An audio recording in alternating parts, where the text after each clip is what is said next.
আরজিকর কাণ্ডের প্রতিবাদ জানিয়ে রাজ্য সরকারের পুরস্কার প্রত্যাখ্যান করলেন নাট্যকার প্রখ্যাত নাট্যকার চন্দন সেন। তিনি রাজ্য সরকারের পুরস্কার প্রত্যাখ্যান করেছেন। 2017 সালে এই পুরস্কার পেয়েছিলেন তিনি। আরজিকর কাণ্ডের প্রতিবাদ জানিয়ে রাজ্য সরকারের পুরস্কার প্রত্যাখ্যান করলেন নাট্যকার চন্দন সেন। 2017 সালে এই পুরস্কার পান তিনি। আরজিকর কাণ্ডের প্রতিবাদ জানিয়ে সেই পুরস্কার প্রত্যাখ্যান নাট্যকার চন্দন সেনের। সরকারের দেওয়া দীনবন্ধু পুরস্কার ফিরিয়ে দিতে চান চন্দন সেন। কি কারণ?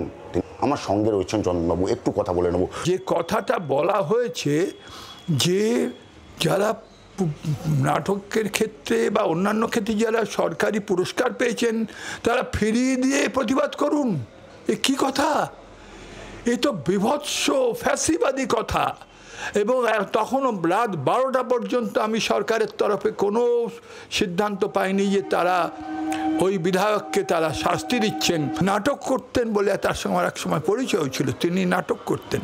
সেই মানুষটি যখন ডিম্যান্ড করছে, আমার মনে হয়নি এটা তার নিজের কথা। আমার মনে হচ্ছে সরকার তাকে দিয়ে বলাচ্ছে না কথাটা। তার ফলে আমারও মনে হয়েছে যে আমার কোনো এই পুরস্কারটা রাখার আর কোনো অধিকার নেই।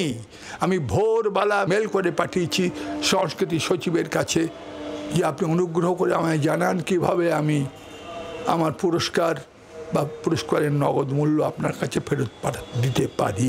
কিন্তু 80 বছর বয়স হয়ে গেলেও তিনি কিন্তু বসে নেই, রাস্তায় নামছেন, প্রতিবাদ জানাচ্ছেন।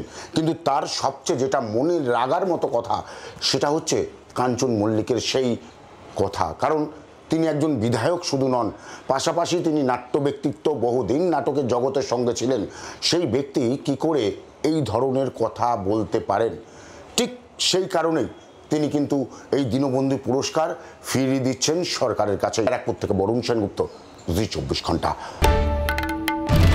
বাংলার আওয়াজ, বাঙালির আবেগ, জি 24 ঘন্টা।